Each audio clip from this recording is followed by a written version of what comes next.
Hey, what's up, everybody? So, I just wanted to go live. Again, this is going to be for those weekly breakdowns.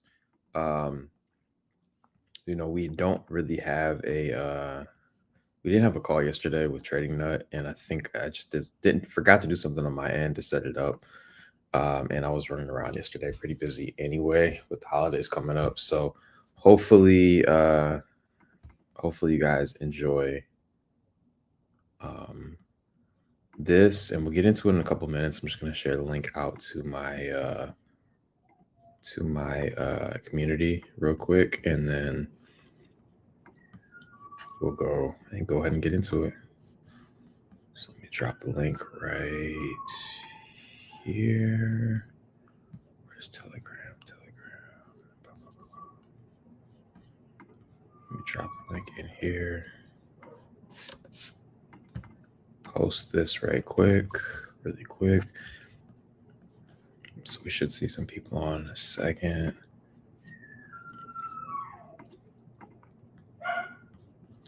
Hop back over to stream view. If you guys are in here and you guys can hear me, just drop a comment in the box, and I'm gonna come back really quickly. I'm just gonna take this dog out really quickly, and then I'll be back on. We'll get live. So give me 2 seconds.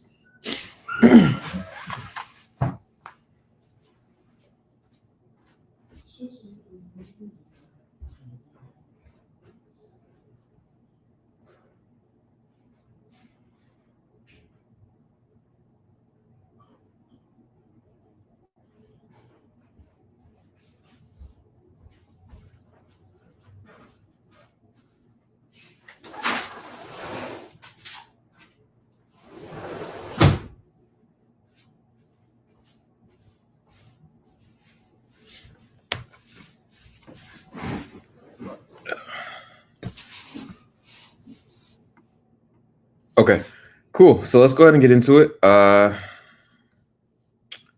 So want to look at a few things. So obviously this week is going to be the week of Christmas, so there's not going to be a whole lot of volatility in the markets. I mean, you might see 1 or 2 days where the markets are kind of moving, but for the most part, this is Christmas week. We're going into next year. And usually, if you think about normal people who do not work in finance or not traders, right? Just your everyday person, everybody's thinking about the holidays, and traders and hedge funds and institutions are no different.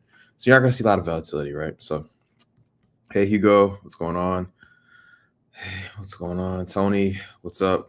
So yeah, so basically when we talk about like what's going on in the next couple weeks of the year, this is going to be a very slow time, right? And so ideally, like I'm not even going to be trading over the next couple weeks. I really just kind of want to take time out, just kind of relax and chill, and kind of get ready for 2025.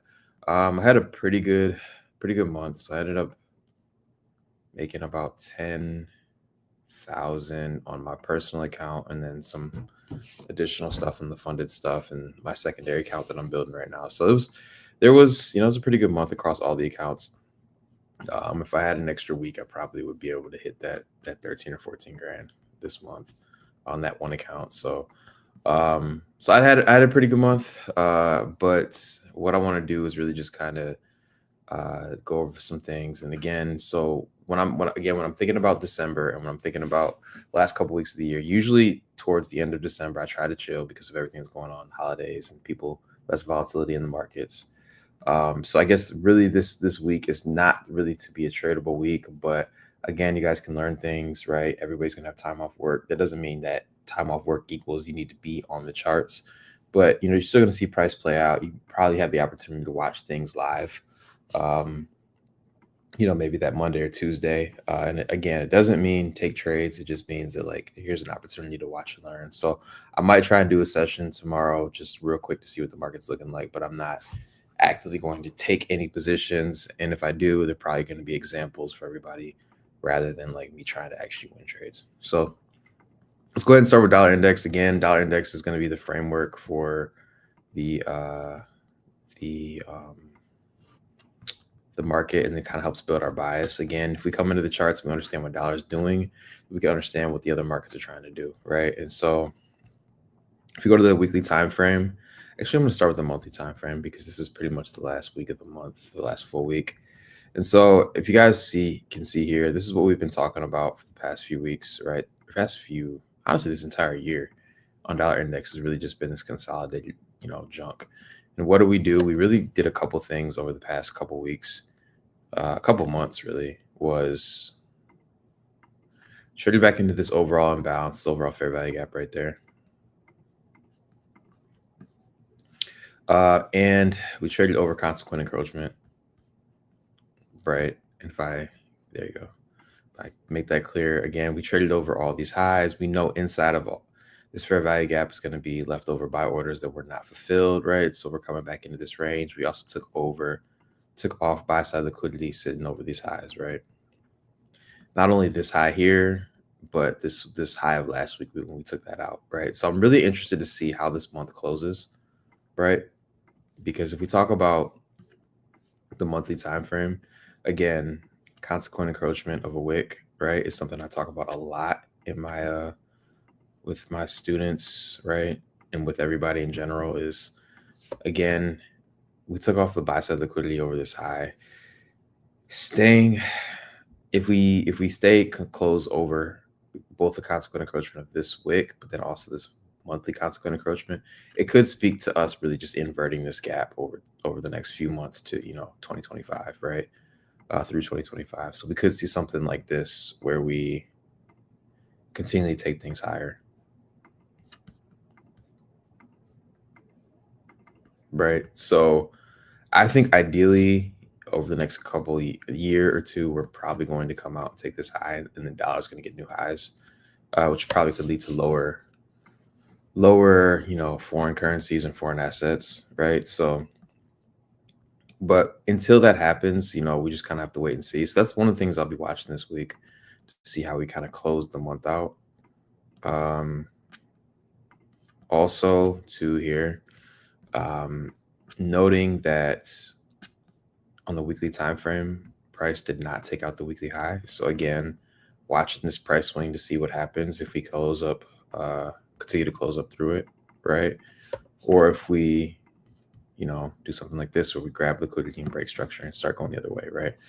So those are all things that I'll be watching. Ideally, if I have to project where I think the market's going to go this week, I don't like to bet against the current uptrends.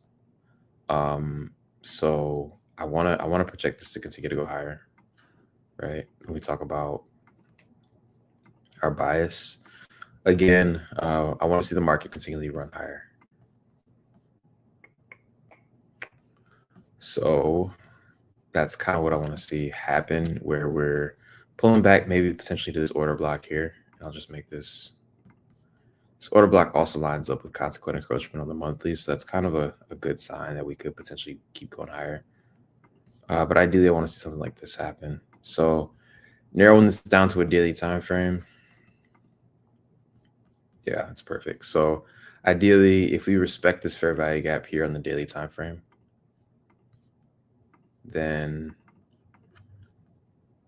ideally that's kind of what I want to see, is the market really retest this range again, and or have an immediate reaction off of it, right? So ideally for a weekly target, I'm looking for the market to come back and take out this high. Like, this will be kind of like our target for the week. Or really, it might not even happen this week because of the holidays, but why did I say breaker structure? It's a weekly target.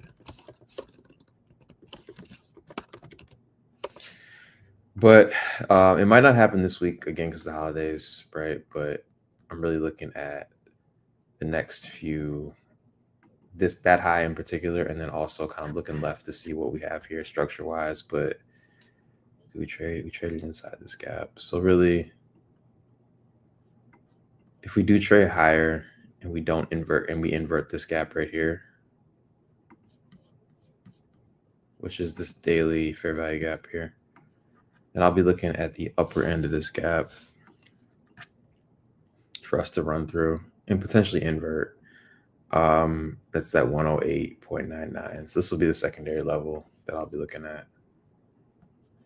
I'm just gonna do this, but I don't think we'll take that out this week. I think that's like a future level. If you're wondering why I had to delete all my charts, so I was actually at last weekend. I was at the Level Up Institutional Summit. So shout out to Chris Munoz and Martin Bukasa, good friends of mine since college, and they also are traders as well, really good traders. And they have this program called Level Up, which kind of helps people kind of get started with their entrepreneurship journey. And trading has kind of been a big part of that for them. So I had the opportunity to go there and speak, and really do some presentations for some things. I think on my social media, I'll have some content go up probably this week about that. Um, but yeah, really, really cool opportunity down in Miami. Really cool group of people and individuals. So it was really cool connecting with people. And actually, my one of my first times teaching in person. I usually teach online like this. Um, so hopefully people got some value out of that. But yeah, so that's cool. So either way, so dollar index, I want to stay bullish, right? I need to see some type of, if we're breaking liquidity, if we're going lower, then I want to see some type of like break in market structure, break in liquidity, like kind of like this. So really looking to see how this inverts, if on the 4 hour time frame, if we invert this gap or how we respect that. So that's probably one of the main things that I'll be watching on that 4 hour to see how we react. But ideally, I can't uh, I can't really go against this until we get a uh, a full close or break a structure on this daily time frame, and that's kind of when I'll, or at least an inversion of this gap, right? If we see this gap invert on the daily, and probably take out this order block as well, then I can start to make the case that dollar index probably will go a little bit lower. But as of right now, you kind of just have to sit and wait. So it's higher time frame problems. Let's go to Euro futures. Euro futures, there's a lot going on this past week. I really like Euro futures. If this was any other week and it wasn't like holiday week, I would be like really salivating right now. So again, coming into last week on Euro, again, sorry for my charts being deleted. Um, Coming into last week on Euro, this is what we had. So let me get rid of some of this stuff here. Sorry, this is all chart work and examples, both for my students and then also from the conference.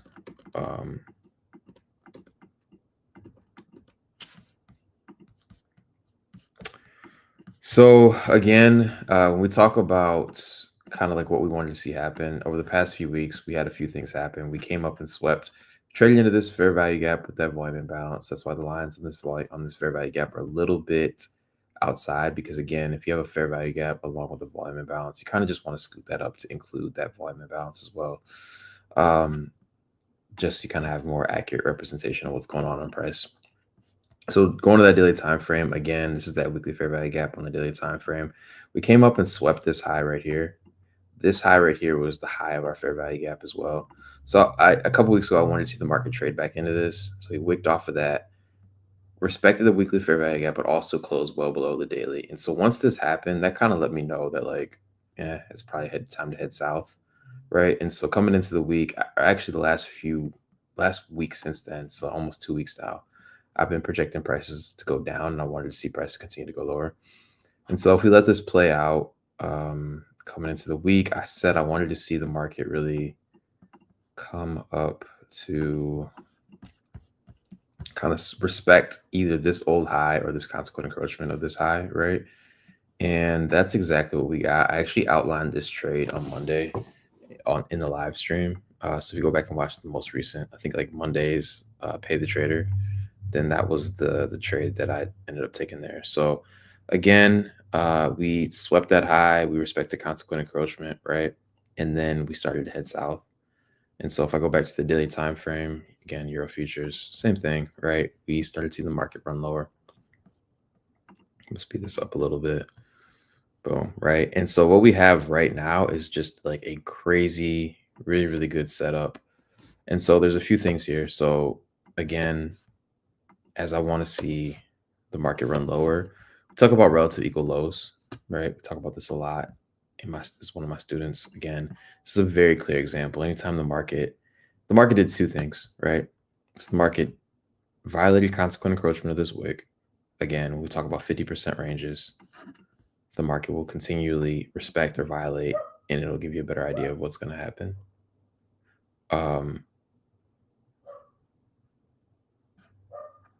The second thing that happened here is it failed to take out this low, right? So when it violated this consequent encroachment here, which is this red line, I'll just clear this off so you guys can see. How I mark that is I pull up my Fibonacci tool and I just hide a low and I have my 50% level marked there. So it violated consequent encroachment, but then it also failed to take out this low, right? So that's basically letting us know that there's a strong possibility or probability that the market's going to continue to go lower, right? And so what happened, we tried to retest that on Friday, and then if you zoom in here, you can see that the market tried to break past consequent encroachment. It failed to do so and still didn't take out this low. So coming into, I think, what was Friday? Coming into Friday, a couple of things happened. We also traded back up into this fair value gap here, right? So this is also building the case that we could continue to go lower. So if I was trading next week, and if this has to be a really perfect setup for me to want to trade next week or this week, this upcoming week, I would want to see the market do something like this. Perfect scenario, I would want to see the market come up, swing this high, and go lower. Why do I want to see this swing this high? Well, we know over every high sits buy side liquidity, right? And just like power of 3 on any other time frame, when we talk about the power of the 3 on the weekly time frame, we still have to run up, take a level of weekly or daily liquidity, and then go lower. And so I think if we swept this high, it's going to be that daily liquidity, right? There's no money sign. So there's going to be money over that high. And obviously we're in that fair value gap. So there's going to be leftover buy orders that didn't get matched, right? Because it's a SIBI, sell side imbalance, buy side inefficiency. So again, there's money, there's buy orders in this that we're going to sweep to distribute to these lows. So ideally, I want to see the market do that. So I would love to see the market kind of come up, take out that high. If it didn't take out that high, the next level I'm looking at to respect would be consequent encroachment this week. It's not as big of a wick as I usually like to see, but that's the second level that I'd be looking at. So if I see the markets really hesitate to break through that level, like it could stutter off that level, or it comes up and sweeps that high and starts falling apart, then that's kind of like my sign that maybe this is a good opportunity to trade. Now we could just come out and see this melt because I mean we're very bearish, and these equal lows are very, very apparent. Like if you go to the weekly time frame, you literally just see 2 wicks, right? So this is like one of the most textbook things that you'll ever see when it comes to like this concept. So, and we're very bearish after sweeping these highs. So this is basically just a breakdown. Like I think we're going to continue to go bearish. If I was looking to trade this week, and I'm not saying I won't, but I mean it's got to be like perfect. So maybe I'll take like a funded challenge or something like that, and I'll trade that. But I also I've had a good month this month, so I don't want to like mentally mess myself up going into January too. So a lot of things that I do are about protecting my psychology as a trader.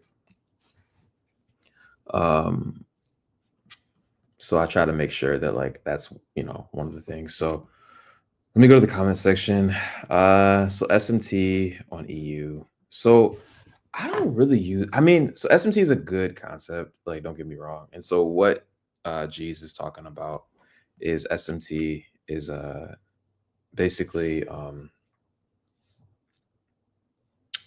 it's kind of like divergence, and what that means is, if between correlated assets, so let's say you have Euro and GU, right?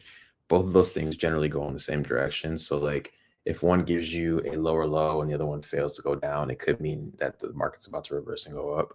And like that, the one that's going down is just looking for its last little bit of liquidity before it turns around and reverses. I don't actually use SMT a lot. It's a good tool to have. It's just the issue with me is I usually only have one chart up, but I do look at SMT when it comes to dollar, right? So that's kind of why I do the dollar analysis. So I'm always looking at dollar index to see like what's happening in relationship to dollar. So for instance, if I come into a day and I see euro and dollar moving in the same direction, that probably means that one of them is digging for liquidity and the other one's not. So that means it's probably not a good decision for me to trade either one of those assets. So I want to make sure, like in my most perfect setups, that dollar is flowing opposite of euro or opposite of GBP. Um, so that's kind of how I use divergence, but it's not the exact same way that most people use it in terms of like looking to see if one made a lower low or lower high. But it's definitely good if you use that a lot. I mean, it's definitely a good indicator to let you know what's going on. So okay, so S6E, that's that one. Let's go ahead and look at British euros, pound futures. So again, same thing here. This one actually, this was last week.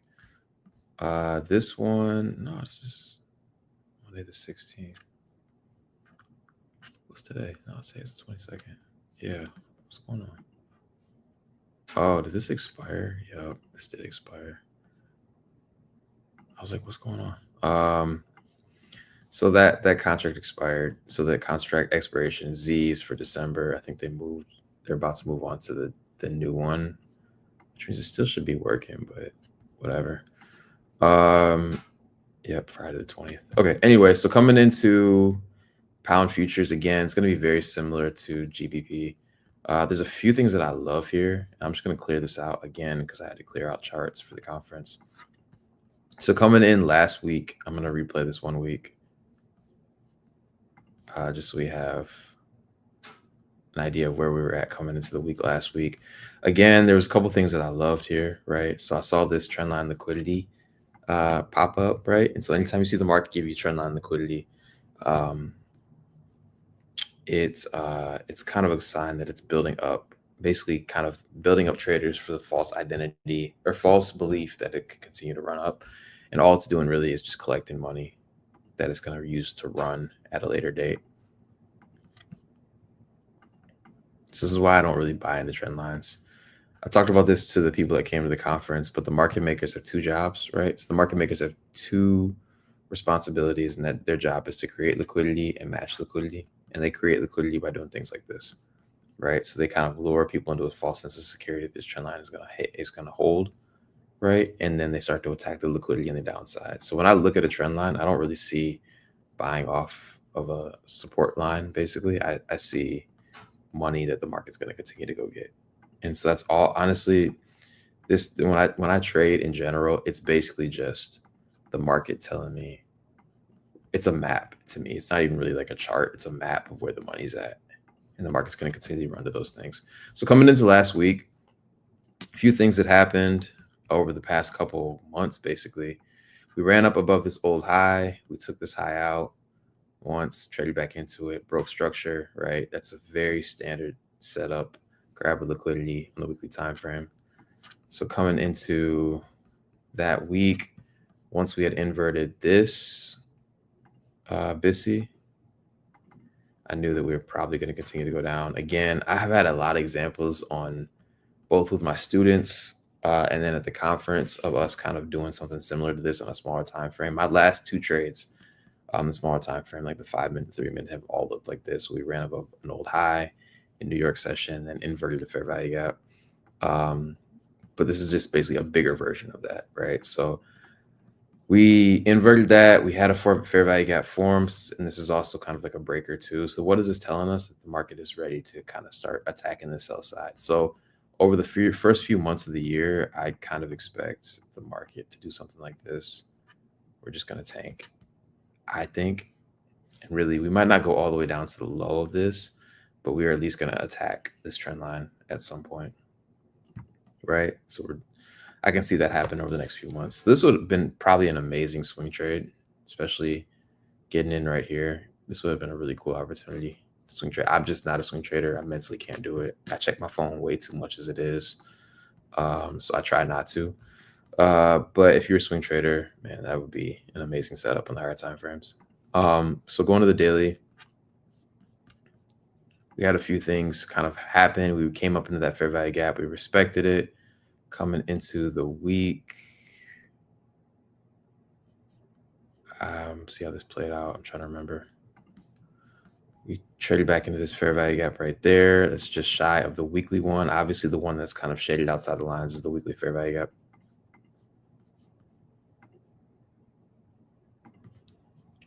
Uh, boom, we respected that plus the weekly one. And this was Wednesday. This was that FOMC announcement. We started to violate that trend line a little bit, and this is currently where we're sitting. So coming into next week, I'm looking at a few things for us to potentially go after. The first thing is this order block right here, how we're respecting that. So I'm just going to say this daily order block. Ideally, I want this to continue to respect, right? And then if we go to the 4-hour time frame, there's a few things here.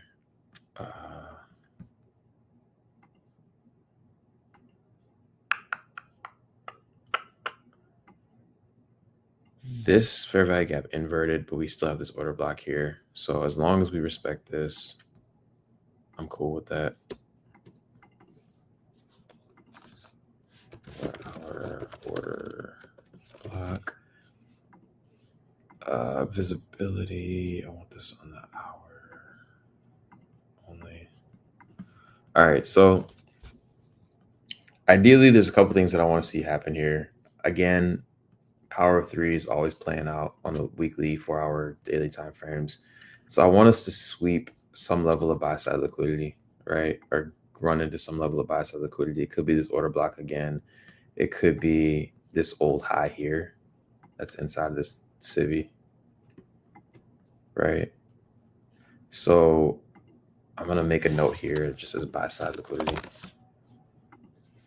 because we could run this and then go lower. Oops, hours. So something like this. Like a turtle soup. We could, because we inverted this gap right here, I think we will run higher, right? Or, so there's a few levels, again, that I'll be watching. It'll be 50% range of this order block here, this buy side liquidity here, and then obviously this high sits inside of another fair value gap here.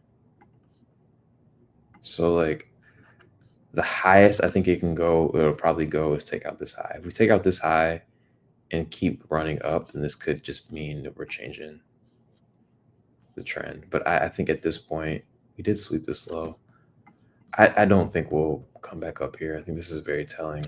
Another thing I'll be watching here on the daily time frame is the consequent encroachment of this wick, which lines up pretty closely to that order block level, and then the consequent encroachment of this wick as well.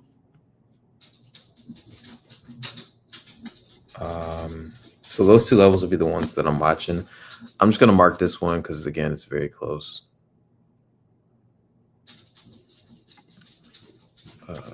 So let me do that.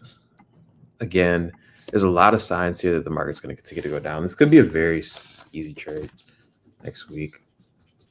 Oops, it's not CB or OB, it's CE.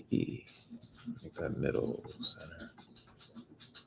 So, and I'm going to make that daily. So there could be a lot of stuff here. It's letting us know the market could continue to go down. And once it does, I'm looking at these lows, right? And again, this is not going to happen this year. We could spend the entirety of like 2025 attacking these lows, right? Like this could be a long time. We could take one of these lows and we could start to go right back up again, right? So those are all scenarios that could play out, but I'm just kind of watching and waiting and seeing what the market gives us each day. Daniel. So Daniel said, what currency future tickers do you trade the most? I think this is Daniel, one of the mentorship students. If not, then my bad. But Daniel said, what currency futures do I trade the most? I trade EU and Euro futures and pound futures. So again, it's going to be 6B1. That's the one I'm looking at right now for pound futures. And 6E1 is going to be Euro futures. And they move pretty much the same as Euro USD and GBP USD. They're pretty much the same chart. Like if I go to GBP, it's pretty much the same thing, right? I like these because they're very predictable. Yeah, I have a model called the New York Session Continuation, and that model pretty much is very accurate, and it plays out very, very frequently in the markets. Um, so that's kind of my go-to setup. It's a New York Session, again, New York Session continuation model. So I'm really just trading the New York Session run. Um, Give me 1 second, guys. Sorry.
My bad. My bad. Yep. So that's me.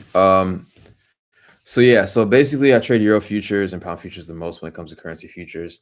I think if you're a new trader or if you're just looking for an edge, right? I think these markets are slower than trading Nasdaq. I think these markets are more accurate. And for the account build that I did this past August, right, where I went from 10,000 to 40,000, um, I took I was mostly just trading euro futures and pound futures, right? And I think really I was looking for one clean setup that I could find at least once or twice a week. Nasdaq, there's a lot of opportunities to get involved, and I'm not saying don't trade Nasdaq because I can trade Nasdaq. I've made a lot, passed a lot of challenges trading Nasdaq, right? Too.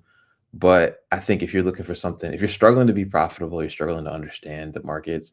I think these move a lot slower. They're very easy to see, especially with the framework of Power of Three laid over them. I had a really good example for the students, for the people at this conference, where I basically outlined everything through Power of Three. Then I outlined liquidity on top of it. Basically, what I do with my mentorship students.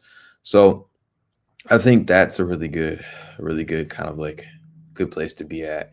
And again, it's not going to be as volatile as Nasdaq. It's not going to run 500-600 points in a day, 1,000 points. But I think sometimes for a lot of people, that volatility is a double-edged sword. One, you can make a lot, but you could also lose a lot. Two, you also have a lot of, um, a lot of room between your entry and your stop loss a lot of times, or more than you are willing to give up in the trade. So I think there's a lot there. You're also less likely to over leverage because there's really only going to be one or two moves in a day, unless it's a news day. So you're not going to try and take advantage of everything or try to get in on most things. Um, so that's pretty much euro. I'd say that's euro futures and pound futures. Let's get into Nasdaq really quickly, and then go through ES, and we'll call it a day. Uh, so looking at, I'm gonna pull up NQ. I'm gonna pull up MNQ this week. So let me do this. Put this out again. So when we talk about NMQ, again, this is the mini or the micro version of Nasdaq. So same chart, right?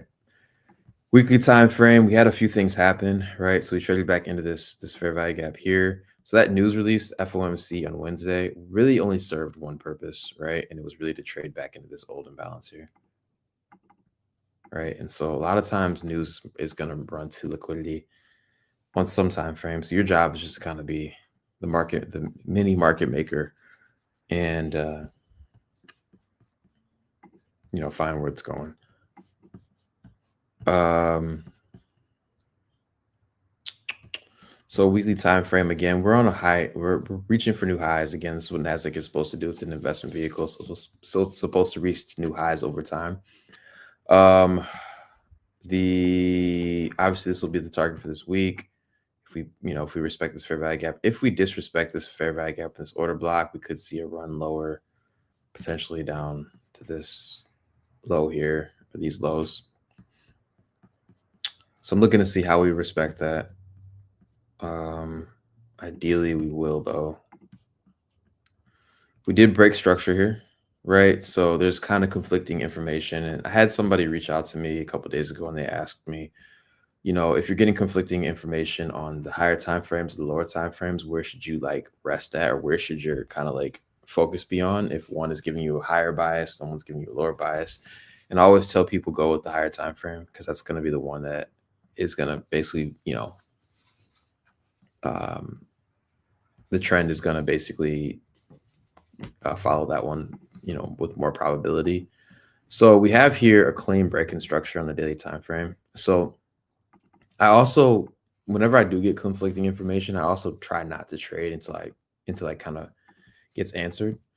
So ideally, right now we have a clean break-in structure in the daily time frame. We have a trade back into that, right? And so this looks like it could go lower on this time frame, but on the weekly time frame, we have us trading back into a fair value gap, right? So I'm more inclined to believe that this is going to be the longer term trend, especially because we're trading into a daily order block here, or a weekly order block.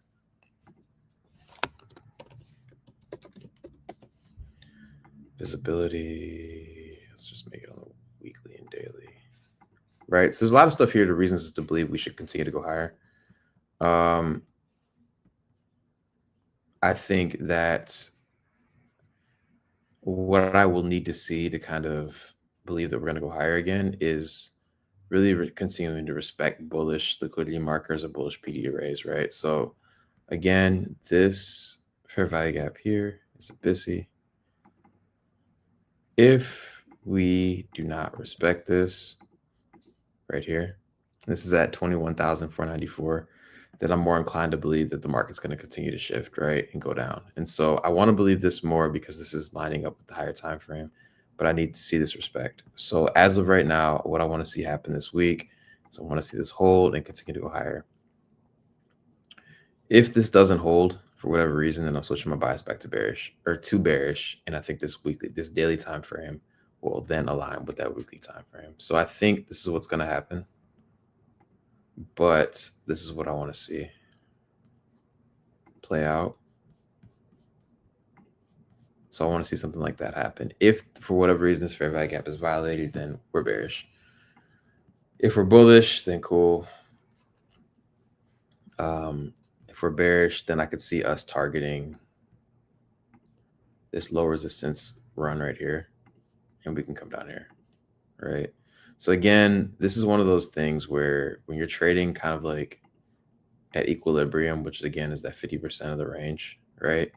You don't really ever know where the market's going to go next. This is like the thing that people never talk about this. Like they never talk about like not knowing what to do when you don't know. And usually the best answer is stay out, right? So I can make the case for us taking out this high, right?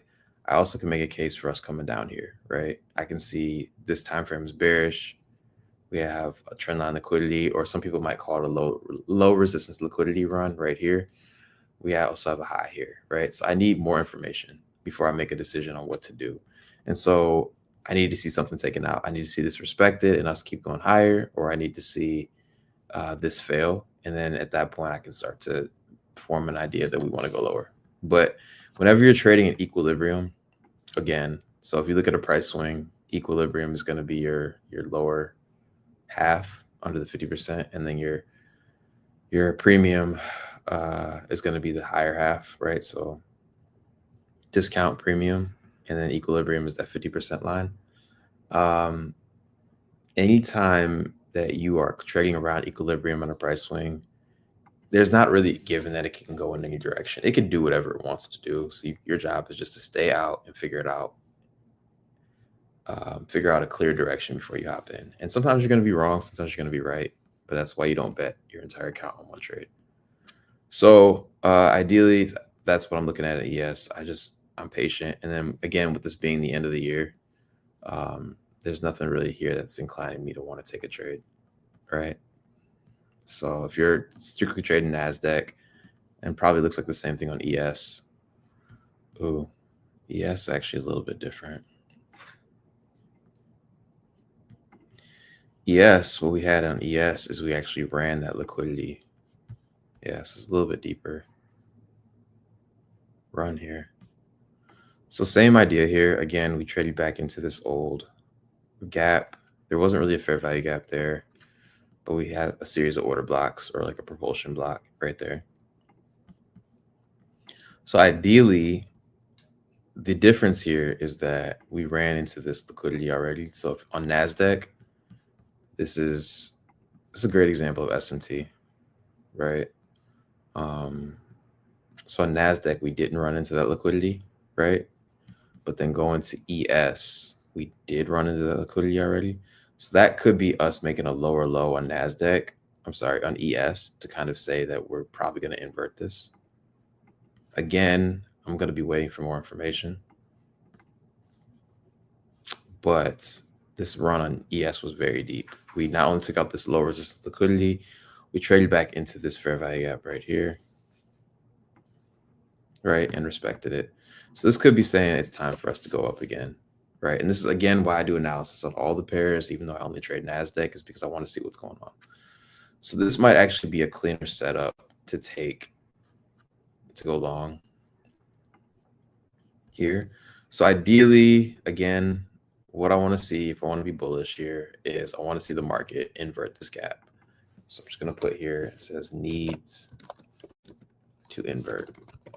So once we get that, if we get that, then an inverted fair value gap would mean that price disrespects this whole thing, potentially retests it like classic support and resistance, or supply and demand, and then really takes off. So ideally, I won't feel comfortable trading any run until this is cleared. Once we clear this, if we clear this, then I'm looking at this low resistance liquidity that's sitting right there, right? Or again, some people call it low resistance liquidity. I usually call it trendline liquidity, right?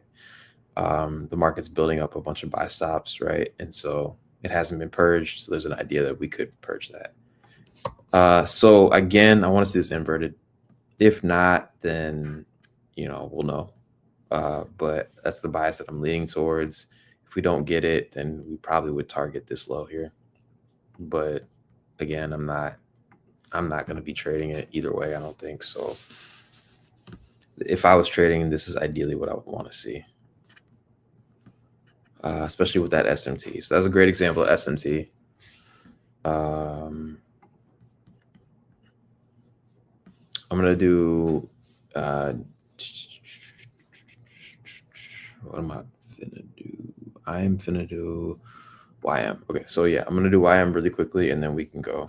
I'll look at gold, and I'll answer any questions. And if there's no questions, then I'll call it a class. So ideally, same thing here, right? We traded back down to this YM imbalance here. YM, I'm not a huge fan of trading YM. It just kind of acts very wild.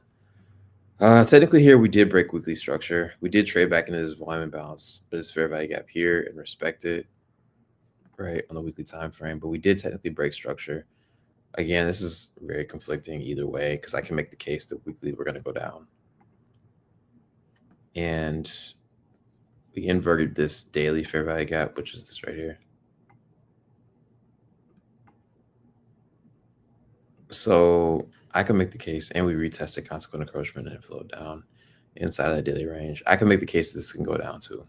Like, I can definitely make a stronger case for bearishness on this than anything, because we broke structure in the daily. We broke structure on the weekly. So I can make a case that we could really run this lower. With that being said, I would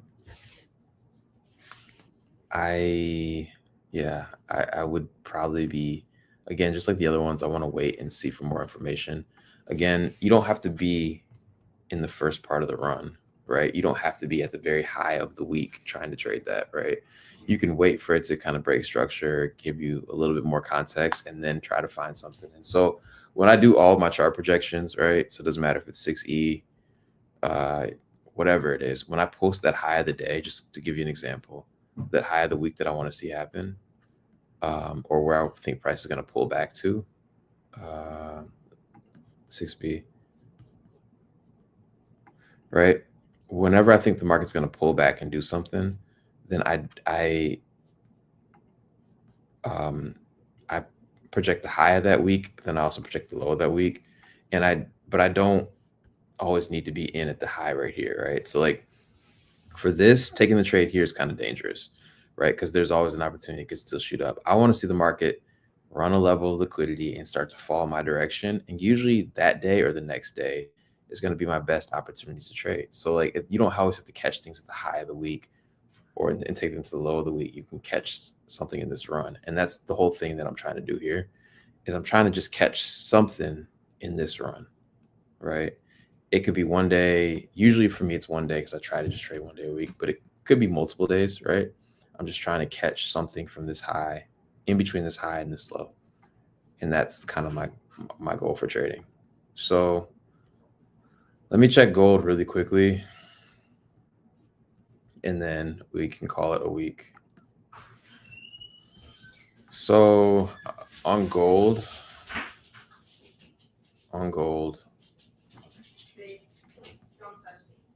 give me 1 second.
shit. Okay, my bad. My bad. My bad. Uh, okay, so yeah, so my bad. So again, I don't like trading gold because gold is an event-driven market. If you guys can hear me now, put a check mark in the box. That's my fault. I thought I was unmuted. The reason that I don't like trading gold is because it's an event-driven market. So if you look back over the past 4 years, gold only moves up, right, in times of turmoil or uncertainty, right? For the most part, this is 2024. The low of 2024 is down here, right? This is January 2024 right here. And all of this was this year, all of this run. Before that, look at the chop that we had, right? And then what was the movement that caused the market to really run up from here to there? Well, this was, March of 2020. So we all know what happened in March of 2020. So that was, the lockdown year, right? And then before that, we really didn't have too much, right? There's a lot of chop from like basically 2013 to 2020. So right now, gold is trading at crazy highs because of the uncertainty, right? And so heading into 2024, it was an election year, right? So that's kind of what caused a lot of this to plummet up. And inflation's been at an all-time high, so people are trying to put their money in other assets. So yeah, so that's why I don't like trading gold, to be honest. So again, that's all I really got for you guys. But if I had to guess for gold, I see this all as consolidations, just kind of chopping back and forth. I would want, there's not really broken structure here, kind of. This is just consolidation to me. So I would ideally like to see a run below this low, and then taking out this low here, and then continue to run higher. So I'm still bullish. We're still respecting that daily fair value gap, that monthly fair value gap right there. So this is ideally what I would like to see. Best case scenario, we'd run down here again. I don't know, but at least I'd be bullish over this fair value gap. So that's all I got for you guys. Again, I think you guys can hear me now. If you can, just throw a chat, like something in the chat. But if that's all you got, then I'll call it a day. So again, I had a lot of people ask me about like future mentorship stuff. I'm gonna try and get the mentorship going in 2025 again. I'm thinking more of a Discord setup. It's just a little bit easier to do a lot of different things in a Discord versus a Telegram chat. So I think there's probably gonna be something like that, but a mentorship where you're learning hands-on from me, and not just my existing students. So like just open the doors up for more people. So hopefully that works in 2025. If you guys have any questions at all, feel free to hit me in the chat and go from there. So I'll stay on for a couple of seconds.